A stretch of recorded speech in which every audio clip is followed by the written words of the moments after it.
চাপা, চোখে দেখিস না আর একটু আমার গাড়ির সামনে এসে পড়তি। দেখছিস আমাদের গাড়িটা এখানে ঢুকছে, তারপরে তোদের গাড়ির সামনে এসে দাঁড়াতে হলো। অনু, তুই সব কি করছিস? কতদিন পরে আব্বা তোর আর আমারে দাওয়াত দিছে একসাথে খাওয়াবে বলে, না হয় আমরা ভুল করে তোকে গাড়ির সামনে পড়ে গেছি, তা তুই এমন ব্যবহার করতেছিস কেন? কেমন ব্যবহার করব তোমার সাথে? দেখতে পাচ্ছ আমাদের গাড়িটা ঢুকছে, তারপরেও গাড়ির সামনে এসে দাঁড়িয়েছো। যদি এখন অ্যাক্সিডেন্ট হয়ে যেত তারপর তো আমার স্বামী নিয়ে হসপিটালে দৌড়াতে হতো। তোমার স্বামী খরচা করবে সে মুরদ তো নাই। অনু, ভুলে যাস না যে আমি তোর বড় বোন, আমার সাথে ভদ্র ভাষায় কথা বল। ভদ্রতা ভুলে গেছি সেদিন যেদিন তুমি এই ফকিনিটার হাত ধরে বাড়ি থেকে চলে গেছো। অনু, মুখ সামলায় কথা ক। ও গরিব হোক ফকির হোক তাতে আমার কোনো সমস্যা নেই, তুই ভুলে যাস না যে ও আমার স্বামী। হ্যাঁ, শুধু নামেই স্বামী, দেখো না পোশাক আশাক কি পরেছে, লুঙ্গি আর গামছা। আচ্ছা, তোমার কি লজ্জা করে না এমন স্বামীর সঙ্গে থাকতে? শ্বশুর বাড়িতে কেউ এমন পোশাক পরে আসে? আমার তো তোমাকে বোন বলে পরিচয় দিতেই লজ্জা করে। কি করলি তুই? আমারে বোন কতি লজ্জা রে? ছোটবেলা দিয়ে দুই বোনই এক থালে ভাত খাইছি, একসাথে গম পড়েছি। তুই যখন অসুস্থ হয়েছিলিস আমি তোর কত সেবা যত্ন করেছি, আর আজকে কিনা তুই আমার এত বড় একখান কথা বলি। দেখ, আমার স্বামী গরিব হতে পারে, আমার স্বামীর জামা কাপড় সস্তা হতে পারে, কিন্তু তার মন মানসিকতা মেলা ভালো। আসার পর থেকে তুই আমাকে নিয়ে উল্টো পাল্টা কথা কয়েই যাচ্ছিস, না আমারে সম্মান দিচ্ছিস না আমার স্বামীরে সম্মান দিচ্ছিস। আপনি একটা কথা বলি, কিছু মনে করবেন না। সম্মান আসলে তাদেরই করা যায় যারা সম্মানের যোগ্য। আপনাদের দেখলে ভেতর থেকে সম্মান জিনিসটা আসে না, তাই আপনাদের সম্মানটা করা হয় না। কি বলুন? হ্যাঁ, তুমি একদম ঠিকই বলেছো। আরে তোদের এখানে কে আসতে বলেছে? আর বাবা না আমাদের সাথে এদের কেন আসতে বলে? বাবা, বাবা। আরে মা, তোরা চলে আইসস, কিন্তু রাস্তায় দাঁড়িয়ে দাঁড়িয়ে আমার ডাকছিস কেন? জামাই বাবাজি, তোরা সবাই ভিতরে চলো। মা আয় আয়, ভিতরে আয়। দেখো বাবা, আমাদের যখন দাওয়াত দিবে তখন তোমার এই গরিব মেয়েকে আর এই গরিব জামাইকে দাওয়াত দিবে না। আমাদের একটা স্ট্যাটাস আছে, আমরা ওদের মতো গরিব লোকদের সাথে একসাথে বসে খাবার খেতে পারবো না। এটা কেমন কথা বললি মা?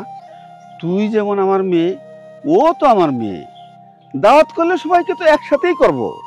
মারে, বাবা মার কাছে সব সন্তানই সমান, কে ধনী কে গরিব বাবা মারা এগুলি দেখে না। আর তাছাড়া ও তো তোর বড় বোন, বড় বোনের সাথে তোর এরকম ব্যবহার করাটা ঠিক হয় নাই। আচ্ছা, যা হওয়ার হয়েছে, এখন বাড়ি চল। জামাই বাবাজিরা, বাড়ি চলো। আচ্ছা, এক মিনিট। হ্যালো, না না, নিলামে উঠাতে হবে না। কত টাকা দিতে হবে আমাকে বলুন। গিয়ে মানে 40 লাখ টাকা? এত টাকা তো আমার কাছে নেই। আচ্ছা ঠিক আছে, আমি দেখছি। ভাই, কি হইছে? কোনো সমস্যা? আরে এসব কথা শুনে আপনি কি করবেন? না, সমাধান করে দিতে না পারলেও শুনতে তো পারি, তাই না? শুনলাম টাকা পয়সা নিয়ে কোনো ঝামেলা হয়েছে, আমারে কও দেখি কোনো সমাধান দিতে পারি কিনা। যেহেতু এত করে শুনতে যাচ্ছেন তাহলে শুনুন। আমি ব্যাংক থেকে 30 লক্ষ টাকা লোন নিয়েছিলাম, সেটা সুদে আসলে 40 লাখ টাকা হয়েছে। আজকের ভিতরে টাকাটা দিতে হবে। এখন যে আমি কি করি?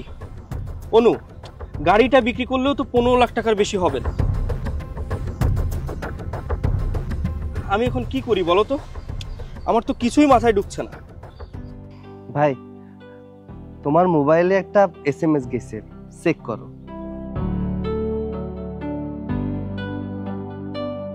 40 লাখ টাকা? এত টাকা আমাকে কে দিবে? আর কিটা দেবে? আমিই দিছি। নাও, তুমি লোনটা পরিশোধ করে ঝামেলা মুক্ত হও। এত টাকা আপনি আমাকে পাঠিয়েছেন? আপনি এত টাকা কোথায় পেলেন? টাকা সে তো হাতের ময়লা, আইজ আছে কাইল নাই। যার কাছে আছে সে রাজা, আর যার কাছে নাই সে ফকির। আসলে আমি এইসব পোশাক আশাক পরে থাই তো কি হয়েছে, আমাকে জমি জমা অনেক আছে, আমাকে প্রায় 140 বিঘের মতো সম্পত্তি আছে, যে জায়গায় ধান হয়, পাট হয়, মাছ হয়। প্রতি বছরে প্রায় 50-60 লাখ টাকার মাছ বিক্রি করি। আমাকে গরুর ফার্ম আছে, মুরগির ফার্ম আছে। টাকা পয়সা নিয়ে আমি অহংকার করি না, বললাম না? এই যে টাকা আজকে আছে কালকে নেই। আত্মীয় স্বজনের উপকারে আসবো না তো কার উপকারে আসবো? তোমার আজকে সমস্যা, আমি যদি তোমার সমস্যা না দেখি কে দেখবে? আমাকে আত্মীয়তার সম্পর্ক নষ্ট হয়ে যাচ্ছে টাকার জন্য। আমি চাই এই টাকার জন্য যেন কোনো আত্মীয় সম্পর্ক নষ্ট না হয়। কেউ বিপদে পড়লে তার পাশে দাঁড়ান। আমাকে সমাজে আজকাল কি হয় জানো?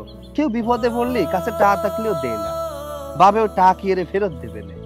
কিন্তু আমাকে উচিত যে বিপদে পড়ে তার পাশে দাঁড়ানো।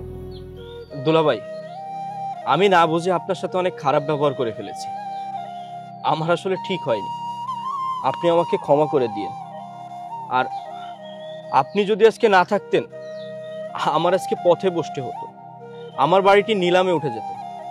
আপনার কাছে আমি সারা জীবন কৃতজ্ঞ থাকব। আসলে আপা তুই ঠিক, আমি ভুল। আমি যদি জানতাম দুলাভাইয়ের কাছে এত টাকা আছে তাহলে আমি কখনোই খারাপ ব্যবহার করতাম না। নে ওইছে ওইছে, তোর আর ক্ষমা চাতি হবে না। চল, দুই বোনই কতদিন পরে এক জায়গায় হইছি, আমরা একসাথে খাবানি আর গল্প আরবানি। চলো, আমরা মেলা দিন পরে আইছি, বাড়ি চলো। হ্যাঁ বাবা, তুমি ঠিক বলেছ। আর মা, তোকে একটা কথা বলি, ভাঙা কোলাও কিন্তু ছাই ফেলানোর কাজে লাগে। যাকে তুই এত অপমান অপদস্থ করলি, আজকে তোদের এত বড় বিপদের দিনে সেই কিন্তু কাজে আসছে। আর কথা বাড়িয়ে লাভ নাই, তোমাদের জন্য অনেক কিছু রান্না হয়েছে, তোমরা খাবা। এখন চলো চলো বাবাজি। ব্যাগটা আমার। আচ্ছা আসো।